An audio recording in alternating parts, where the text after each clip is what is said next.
El 29 de abril de 1608, las campanas de la iglesia repicaron por toda la ciudad de Graz, en el sur de Austria. Su repique se escuchaba por las calles, mientras la noticia se difundía rápidamente sobre la muerte de una de las mujeres más importantes de la corte de los Habsburgo. Esa mujer era María Ana de Baviera, viuda de Carlos II, archiduque de Austria, quien también era su tío. En muchos aspectos, su vida parecía poco destacada para una mujer de su rango, pero la familia que formó y los fascinantes descendientes que dejó la convertirían en una de las mujeres más influyentes de la historia europea. Esta es la historia de la madre endogámica de la Europa del siglo XVII. María Ana de Baviera nació en la ciudad de Múnich el 21 de marzo de 1551. Esto fue justo en medio de las guerras religiosas que estaban destrozando Alemania después de la Reforma Protestante. Su padre era Alberto V, el recién ascendido duque de Baviera. Su propio padre, el duque Guillermo IV, había muerto apenas un año antes. Guillermo había sido duque durante más de 40 años y había logrado asegurar que el catolicismo romano siguiera siendo la fe firme para la gente del sur de Alemania a través de las muchas guerras de religión. La madre de María Ana era Ana de Austria. Ella era hija de Fernando, primero el emperador del Sacro Imperio Romano, germánico de 1556 a 1564, mientras que el emperador Carlos V, el rey de España, emperador del Sacro Imperio Romano germánico, y el hombre más poderoso de Europa durante la primera mitad del siglo XVI, era el tío de Ana. Así, María Ana era descendiente directa de la casa bávara de Wittelsbach, y estaba estrechamente vinculada tanto a las ramas austríaca como española de la poderosa Casa de Habsburgo, cuyos gobernantes controlaban casi la mitad de Europa occidental y central, así como un vasto imperio de ultramar en América. A lo largo de la historia, las dinastías gobernantes de Europa mantuvieron su poder mediante matrimonios, lo que significa que estaban estrechamente entrelazadas, y los padres de ella no fueron la excepción. Eran primos segundos, e incluso habían requerido una dispensa papal antes de su matrimonio en 1546. A pesar de esto, la pareja tuvo 7 hijos, de los cuales 5 sobrevivieron hasta la edad adulta, un número notablemente alto para el siglo XVI. María Ana fue su cuarta hija y la mayor de las hijas, y como tal, su crianza fue cuidadosamente planeada.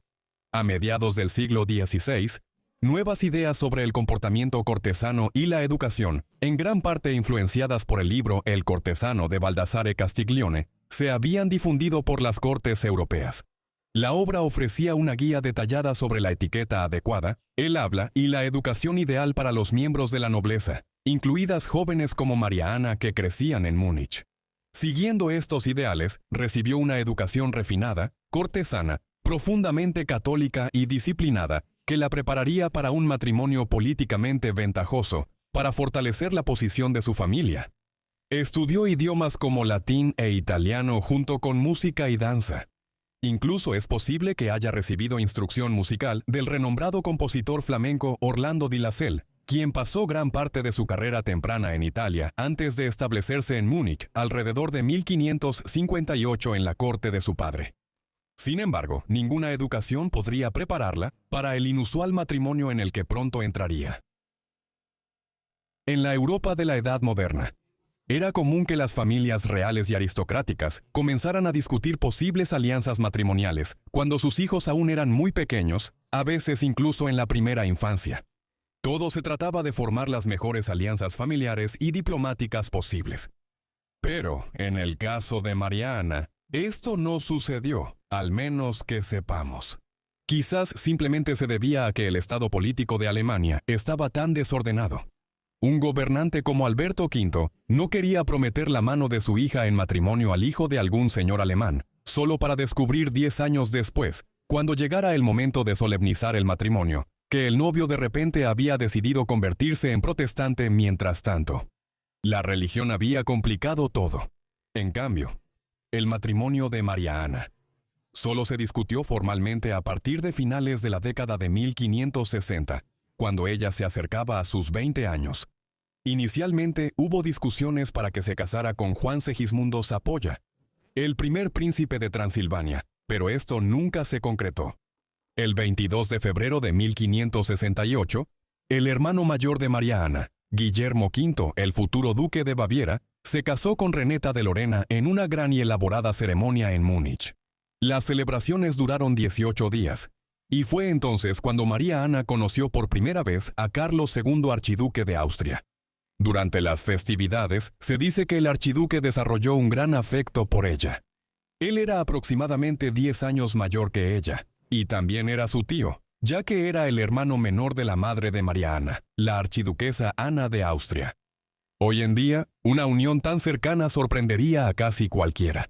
Sin embargo, en la Europa de la Edad Moderna, las dinastías a menudo se casaban dentro de sus propias familias.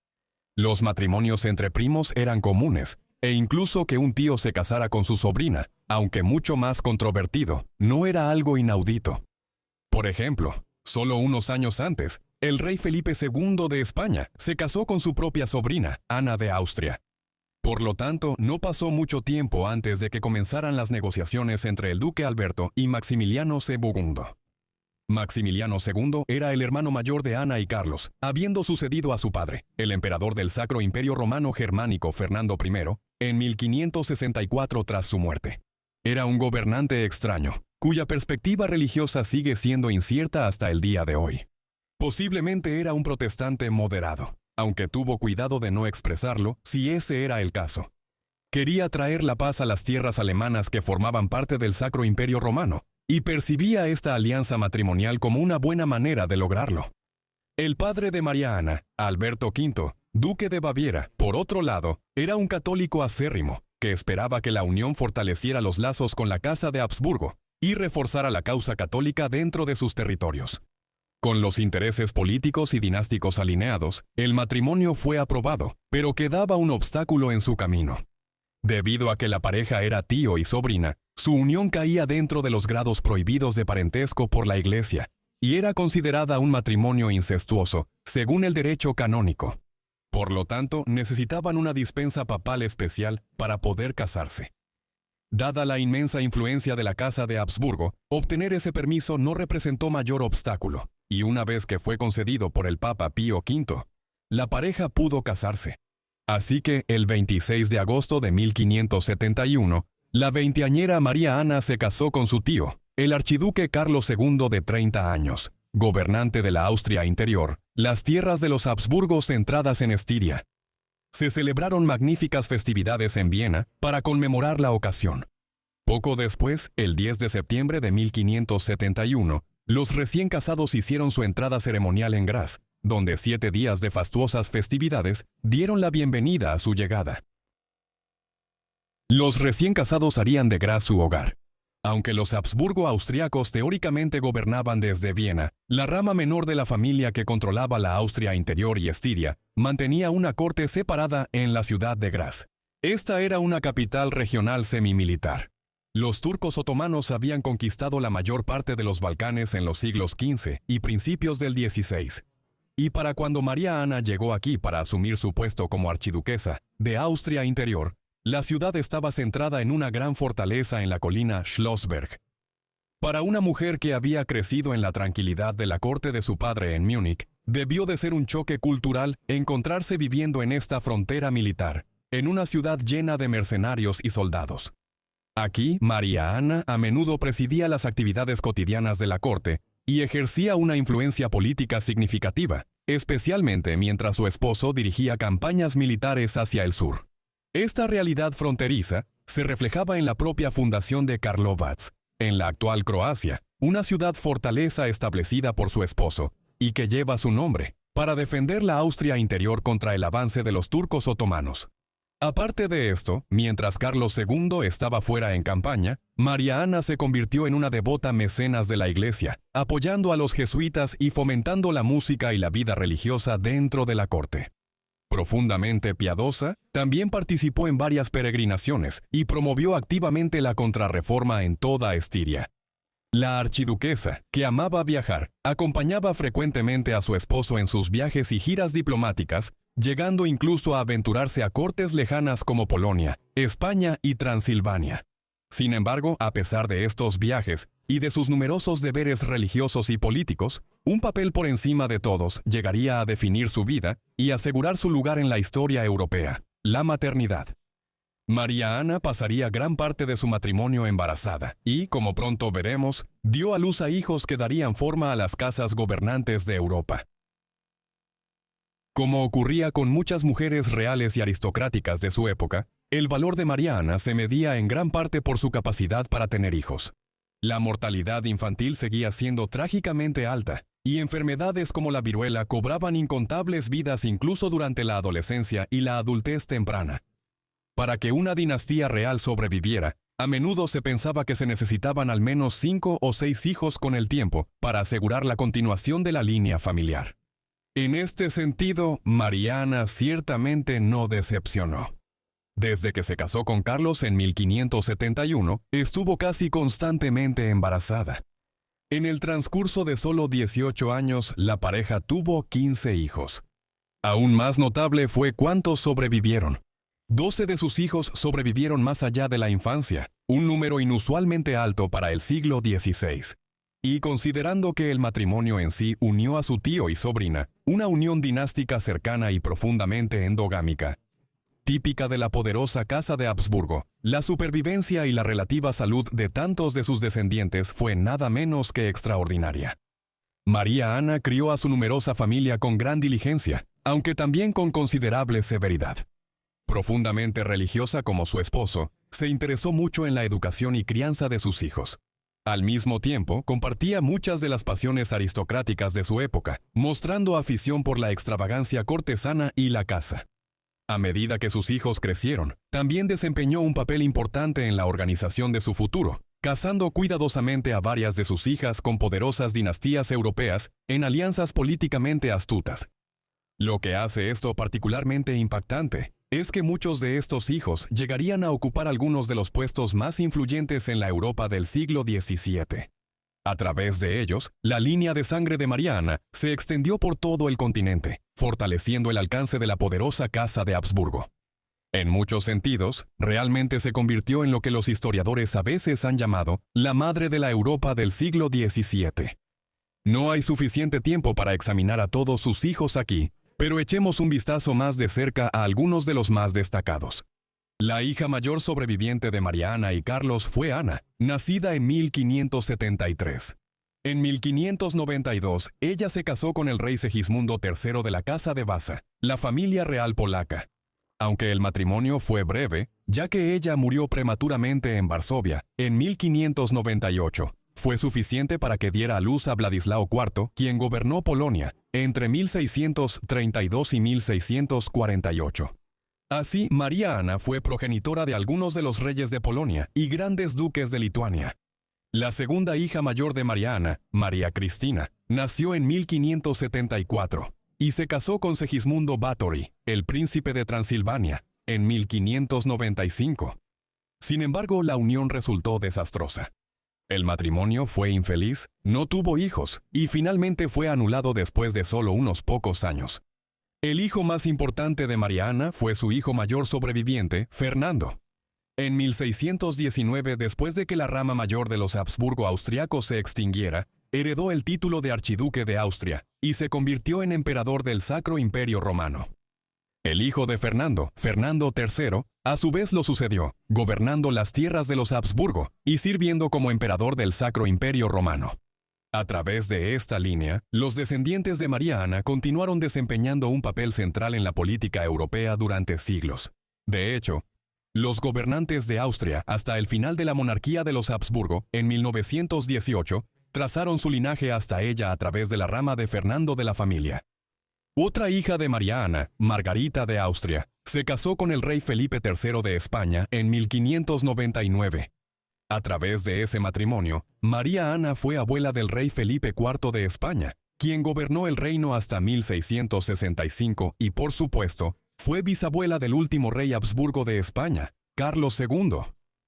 Una de las hijas de Margarita también se casaría con el rey Luis XIII de Francia en 1615, así que el rey Luis XIV de Francia, el monarca absolutista que gobernó Francia entre 1643 y 1715, era bisnieto de María Ana. La lista continúa de una forma casi increíble a partir de aquí. María Magdalena, la hija menor de María Ana y Carlos, nacida en 1589, se casó con Cosme II, Gran Duque de Toscana, en Italia, y así estableció una pretensión de los Habsburgo sobre esa parte de Italia que persistiría hasta el siglo XIX. Otra hija, Constanza, se casó con el rey Segismundo III de Polonia, 7 años después de que su propia hermana lo dejara viudo. Incluso aquellos hijos de María Ana, que no se casaron con la realeza, llevaron vidas notables. El archiduque Maximiliano Ernesto, por ejemplo, nacido en 1583, se unió a la antigua orden de los caballeros teutónicos y se convirtió en un destacado comandante militar en la frontera sur en la guerra contra los turcos. El esposo de María Ana murió en 1590 a los 50 años de edad. Para ese entonces, la familia ya había causado una gran impresión en Grätz. Por ejemplo, fueron María Ana y Carlos quienes patrocinaron la fundación de la Universidad de Grätz en la ciudad en 1585. Todavía funciona como la segunda universidad más antigua y prestigiosa de Austria hoy en día, 4 siglos y medio después. Cuando Carlos murió en 1590, su hijo mayor, el futuro emperador Fernando II, asumió como jefe de la rama menor de la familia y gobernó la Austria interior desde Grätz. Su madre continuó aconsejándolo e influyendo en él durante muchos años más. Es difícil entender el estallido de la Guerra de los 30 años en 1618, sin considerar la poderosa influencia religiosa que María Ana ejerció sobre su hijo. Decidido a restaurar la supremacía católica dentro del Sacro Imperio Romano, Fernando impulsó políticas que reflejaban la fe inquebrantable de su madre y apoyó la contrarreforma católica en todos sus territorios. Incluso antes de convertirse en el principal gobernante de los Habsburgo, Fernando ya era una figura política importante. Durante los problemáticos últimos años del reinado de Rodolfo II, emperador del Sacro Imperio Romano, cuya salud mental deteriorada debilitó la autoridad imperial, se desarrolló una amarga lucha por el poder dentro de la dinastía, que culminó con el gobierno del hermano de Rodolfo, Matías, emperador del Sacro Imperio Romano. La inestabilidad creada por estos conflictos ayudaría a moldear las tensiones políticas que eventualmente estallarían en la Guerra de los 30 años. María Ana ya habría partido mucho antes de eso. En sus últimos años, mientras sus hijos crecían, se casaban y se iban a lugares como Madrid, Varsovia y Florencia, ella mantuvo su profunda fe religiosa, hizo donaciones generosas a los pobres y cuidó personalmente a mujeres enfermas y embarazadas. Finalmente se retiró de la vida en la corte y se fue al convento de las Clarisas Pobres en Grätz, donde pasó gran parte de su vida restante en oración y contemplación silenciosa. Murió allí el 29 de abril de 1608, a los 57 años de edad. Inicialmente fue enterrada en el convento, aunque más tarde sus restos fueron trasladados al mausoleo de los Habsburgo.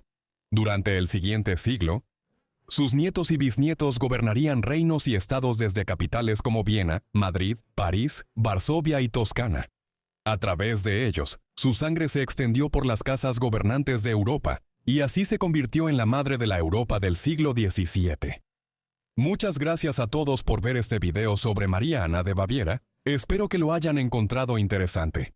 Déjenme saber qué les pareció su vida aquí abajo en los comentarios. Y si tienen alguna sugerencia también háganmelo saber aquí abajo en los comentarios. Si quieren más temas de la realeza o temas similares a este, háganmelo saber para que pueda investigar más. Espero que estén suscritos y tengan las notificaciones activadas para recibir mis videos en cuanto los suba. De todos modos, eso es todo de mi parte. Así que los veré a todos en la próxima entrega de Vidas Olvidadas. Gracias.